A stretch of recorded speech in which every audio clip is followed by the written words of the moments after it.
Hello and welcome to Politics on Sunday. I am Femi Akonde. Well, it is happening gradually.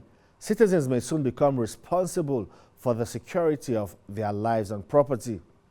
At least in Zamfara State, the governor did not mince words when he asked people in the state to obtain guns and defend themselves. He also urged the State Commissioner of Police to issue licenses to those who are qualified and willing to use guns. Zamfara State has been a hotbed for armed bandits operating almost unhindered, terrorizing rural dwellers, killing and kidnapping for ransom. But this is not the first time a governor will appear helpless. Katsina State Governor Aminu Bello Masari has once told his people in affected communities to defend themselves against the deadly intruders.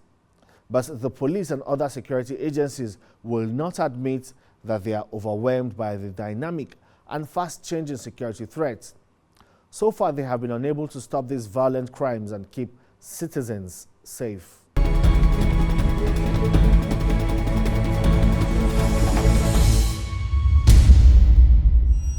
Former President Olusegun Obasanjo seems to always be interested in taking the wind off the sail of Atiku Abubakar, his vice president between 1999 and 2007. Now, Chief Obasanjo says one of the mistakes of his life was his decision to pick Atiku Abubakar to be his running mate in 1999. This statement may cast aspersion on the character of Atiku Abubakar, who is the presidential flag bearer of the People's Democratic Party as he prepares to go into next year's general election.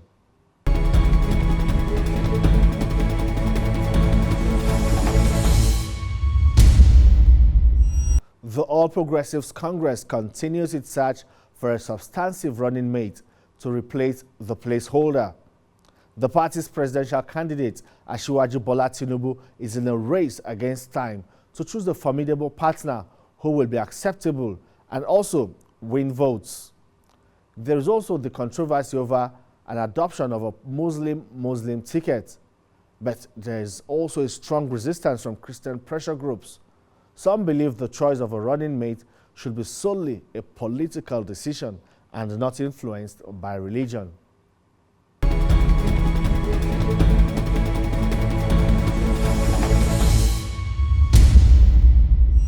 Welcome to the program. Thank you very much, sir. Yes, the presidential flag bearer of the All Progressives Congress, Asiwaju Bola Tinubu, is yet to pick a substantive running mate, and we are approaching the deadline. But why does it seem difficult to pick a running mate? Asiwaju Bola Tinubu, already, that name, we don't have problem. The whole Nigerians knows that, yes, is the right candidate. Yeah.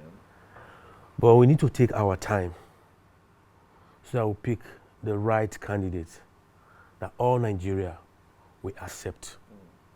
Not a decision that we will take alone. We want to bring all Nigerians together to take their decisions. And very soon, we'll make it known to everyone. Okay, and again, the issue has also been the Muslim tickets. And some people are saying that is rather controversial. What's your own opinion? It's not a problem. Because already, Asiwaju, that name, Bola Tinubu, have done a lot in this country. So if Asiwaju pick a Muslim ticket, he will easily get there. If he pick a Christian, he will get there because that record he has touched everywhere in Nigeria. So either Muslim, Christian, anyone go. So we don't look at it as but any of the candidates, anyone we decide to pick, inshallah, by the grace of Almighty Allah, we will get to the villa with any of the candidates. Okay, tell us about your group and what you have been doing in the North Central region. My group in North Central, we align with Southwest because we believe North Central, as we stand, we have a big role to play in Nigerian politics. So that is why we are trying to see how we can work with the right candidate. Asiwaju Bola Tinubu is somebody the whole North Central want. We want him to come because he's the only man that can think of us North Central because we are the North Central. And secondly, we need a leader that can help us We have Ajakuta in North Central. That alone can create jobs for the whole North Central. So that's why we are going from one state in North Central to another to tell them, let them come out and get their PVC. Because we have that full assurance that it's going to get 100% vote from North Central. The only area we are looking at, we know there is a problem before, is Abuja and Benue. Because if you look at Benue is a PDP state. So we promise him that this time around we are taking over Abuja and Benue back to APC. So that's why we are going around, talk to people, let them come out to get their PVC. Because for them coming out to get their PVC, that is what we can use to bargain. So that by the grace of God, by the time Asiwaju Bola Ahmed Tinubu will get to the villa, he can help us look at Ajakuta. We have a lot of mineral resources in Kogi State. In Kogi, every other state in North Central. So we want him to come on board to come and help us. Because already he has done it. One of our sons, Falike, has been in Lagos with him and he's doing very well.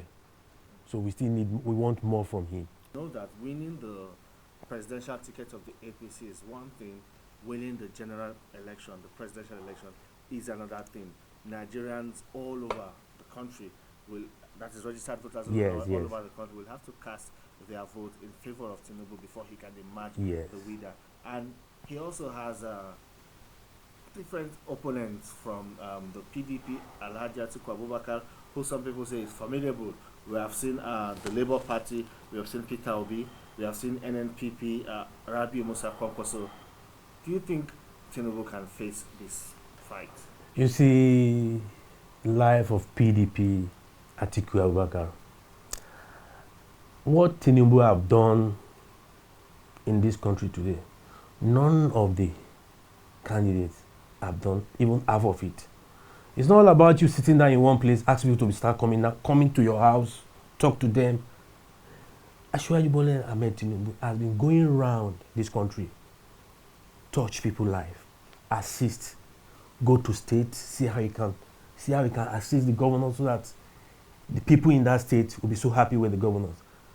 Asiwaju Bola Ahmed Tinubu, as far as I'm concerned, is a candidate that already is a product that you don't need to start your advert. He has made that names. He has gone around. He has touched people's lives. And he listens to people. He's not a leader that you need to start calling. You don't have access to him. People go to him, cry, meet him, he will help them. Those are the kind of leaders we need. And we the youth, we need somebody that will listen to us. Our problem, some of us, we have problem. It's paining us, but the leaders cannot listen to you. But Asiwaju Bola Ahmed, we sit down and he will be looking at you. Before you make a statement, he know what is your problem. He bring everybody on board. He doesn't mind going down to leaving Nigeria, go to other country to source for somebody that he knows he can do this job for him. So those are the kind of leaders we need. We don't want somebody that will come, he just believes he's not a Nigerian president. He's the president for his family. We need somebody that we know that whether you're a Muslim, Christian, any region you come from, we are one. And that unity, that is the problem of this country today. Asiwaju is the only person that can bring us back together. And that is the major problem we have in this country now. Bring us back together. Either you're a Muslim or a Christian, we are one. Abiola did it. Abiola is a Muslim ticket. But at the end of the day, the Muslims vote for him, the Christians vote for him. We are going to repeat the same thing in this country. Either Muslim ticket, we are going to repeat it because all what we need is not all about I'm a Muslim or I'm a Christian. Who can do it? Who can deliver us? Who can put food in the poor man's table? Those are all what we need. Every year we have youth graduating, going to write jams. As soon as they finish, they write the jam. As soon as they finish from my institution, there is no work. They are roaming up and down. You see some of them, they will stay in the hotel, doing Yahoo, all these kind of things. We want that to stop. he have a lot of things upstairs. He have something that he can bring to the table, so that at the end of the day, we all smile. It's not all about us most. Our children, they are coming up. Our children, anytime, sometimes I sit in my house, I look at my kid, I shake my head. I say, how long will we continue like this? So that is why you see me on my own. I take it upon myself. I've watched his activities. I've watched all what Asiwaju has been doing for almost 25 years now. And I decide on my own that I'm going to leave whatever I have. I want to serve my country, because I believe I'm serving my country. For me, going around the whole North Central to make sure we have the right candidate. What feedback are you getting from your moving around? Do you think the people you have interacted with are ready to commit the country's future into the hands of Asiwaju Bola Tinubu? 100%. I travel. The other time I was in Plateau. In fact, as I'm coming in, they didn't even allow me to even pay for my hotel. People come out. They want to work with me. I was in Niger State. The deputy governor was so happy seeing me. He gave me all the total support. I was in Kwara, the same thing. We unveiled Kwara of recent before Asiwaju came into Kwara. The crowd was massive. All the Kwaras, all of them, they are out. I was in Benue, the same thing. So we want a good leader that will listen to us.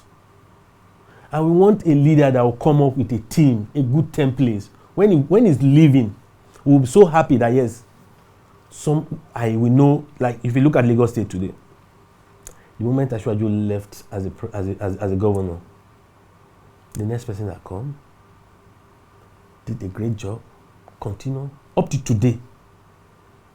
So if you can have somebody like him as a president, if he's even going to get somebody else that will come after 8 years, the person will look at it that, this man have worked, suffer to do this. Let me try and follow it. Even try to do more than what he has done. That is just what we want. It's not about we'll be having hope this one is coming up. At the end of the day, you come at the end of the day with nothing to show for it. Asiwaju already, we don't have any problem. All what we need to pray for is for us to, God to give us that wisdom. Let's join hands together. Speaking about joining hands, do you think the major stakeholders within the All Progressives Congress, you talk about the governors, some senior party officials and other top-ranking party members are ready to join hands, considering the primary election where, of course, some Asiwaju won and indeed some people lost? Maybe their egos are still bruised. No, it's politics. You see, I'm so happy that APC go on that primary, not consensus. Because that is where you will know your capacity, what you can do. After the primary, Asiwaju is the only candidate that go round. He doesn't look at it whether you are, in fact, he doesn't care about age, meet with them, embrace them. That's politics. Not because you lose or this person didn't work for you, you decide not to. He knows how to play politics and he understands politics. So every other people, as far as your APC is concerned, they are ready to work with us. As we are going from one state, the way they welcome you, you know that yes, these people they really have the party in mind. They know Asiwaju coming back, becoming president by 2023, things is going to change. So all the party members are ready to work with us. All the party members. In some states that they have problem on primary, we went on board, we talked to them. In some states, we look at their deputy governor that due to the primary, the deputy governors have people listening to the deputy governor. We go close to them, we talk to them, we bring them on board. Fine, some of them have issue with their governors, but we use their deputy governor to talk to them. At the end of the day, they are so happy. We make them understand this is one party. It's APC. Whether you like it or not, you're APC. Already your governor have choose this candidate. Let's join hands together and work as a team so that we can get there. All right. right, then. Thank you so much, Thank you very Ibrahim much. Raji, Chairman North Central Agenda in Yes. alliance with the Southwest Agenda for Ashwaju. Thank you, Thank sir. you for your time. Thank on you the very program. much. I Thank wish you, you the sir. very best. Thank you so much.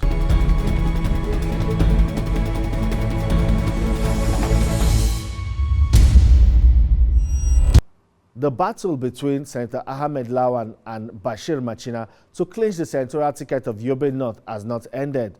This time the battle has moved to the court, as INEC says only a law court can determine who is the authentic candidate of the party. In the list published by INEC, the name of Ahmed Lawan was conspicuously missing. Now Bashir Machina will have to wait for the court to determine the authenticity of his candidature.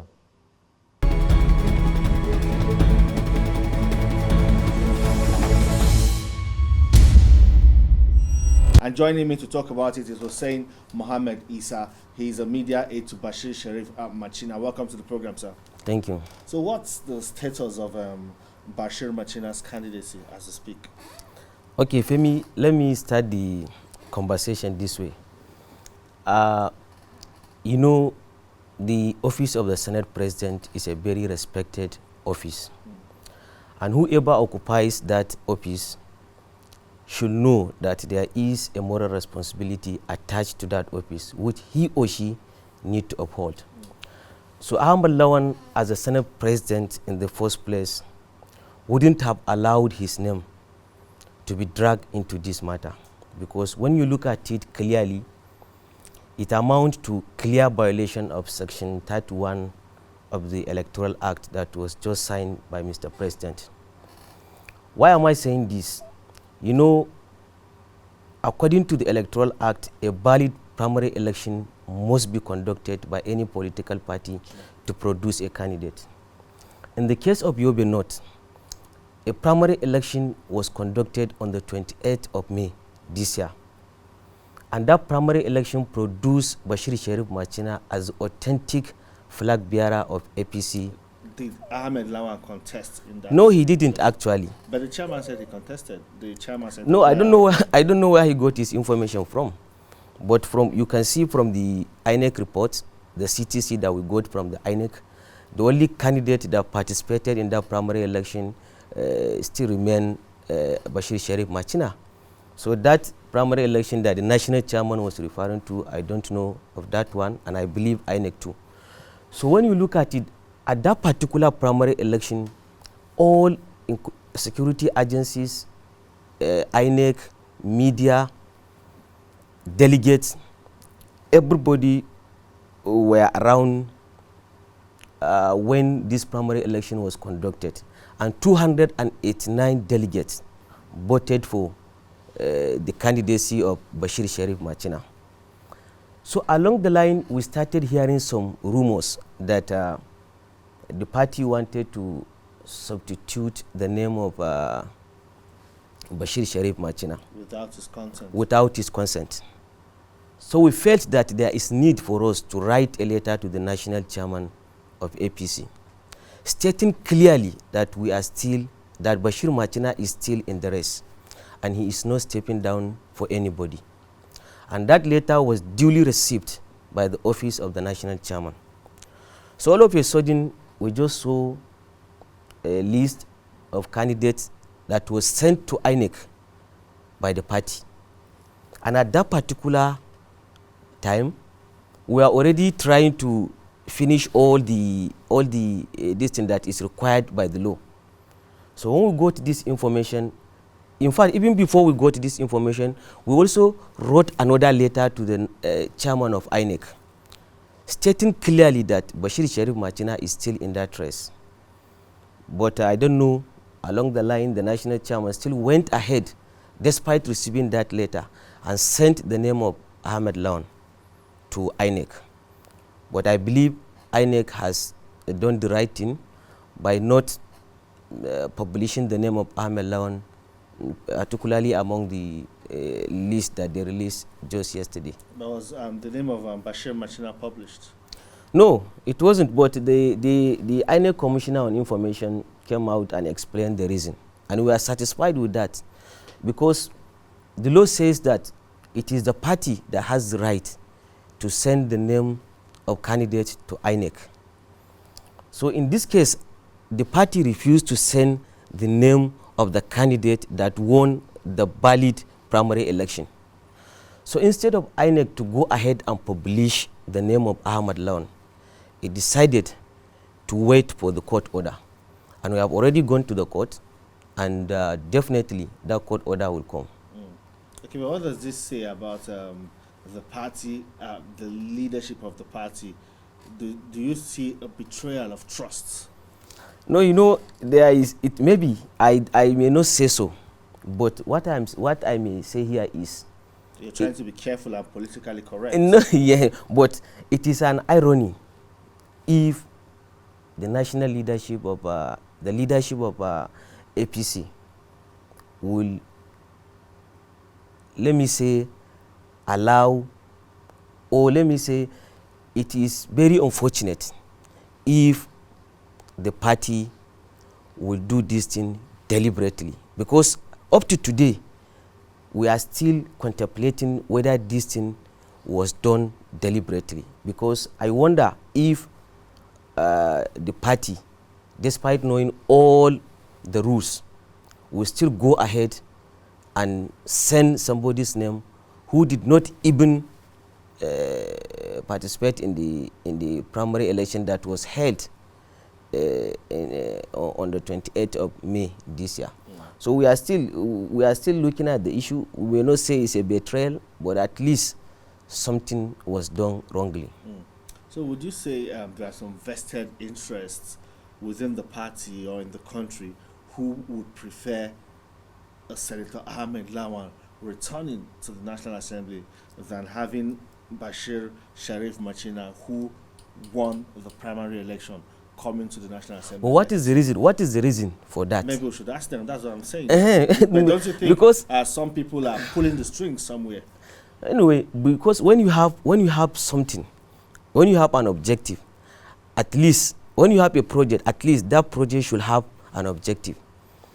If you are desperate in bringing back Ahmad Lawan to the Senate, you ought to have advised him not to go into that presidential contest in the first place. That would have given him the opportunity to participate in the primary election, the senatorial primary election, and subsequently become the flag bearer of the party and eventually win the election. Maybe also why some people prefer Ahmed Lawan's return to the Senate, though he, like you are saying that there are issues now that will be settled by the court. Maybe it's because of the way he has led the National Assembly in this present democratic dispensation. But now let me ask you, you know, Ahmed Lawan, it is true that in the last 3 years we have seen some developments, particularly in the Senate. But when you make a move, you understand, but to bring down the achievement that you have achieved so far, it means it will give another meaning to whatever you have achieved so far. For example, Ahmad Lawan spearheads the National Assembly that passed the new Electoral Act.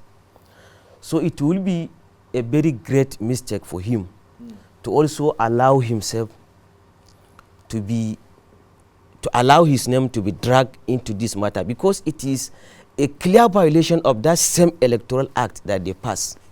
Because when you look at the Section 31, it clearly stated that there are only 2 ways that you can substitute a candidate. And Ahmad Lawan, I believe, knows all these provisions. So I wonder if he has achieved anything in the Senate. He ought to have allowed himself to be a statesman that he is, so that his image will not be dented, especially in the eyes of the public. Yeah, in this whole controversy, what are the people of Yobe North saying? Because this concerns them. It's about who goes to the National Assembly to represent them, who goes to the Senate to represent them. What are they saying in all of this? They have spoken already.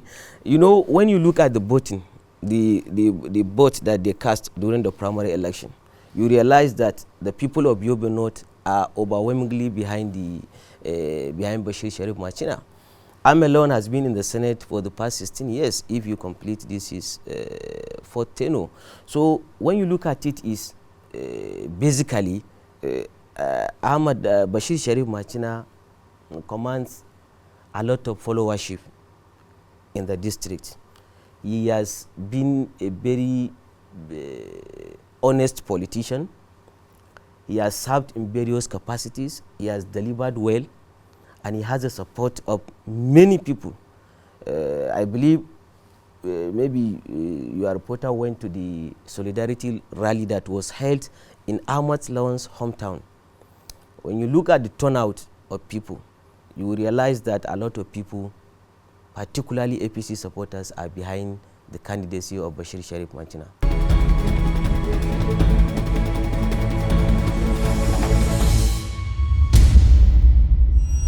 Well, that's the program this week. You can see a repeat of this episode on TVC News YouTube channel. Do not forget to subscribe, like, and share. Also follow me on Twitter. My handle is @Femi Akonde TVC. Thank you for watching. See you next time.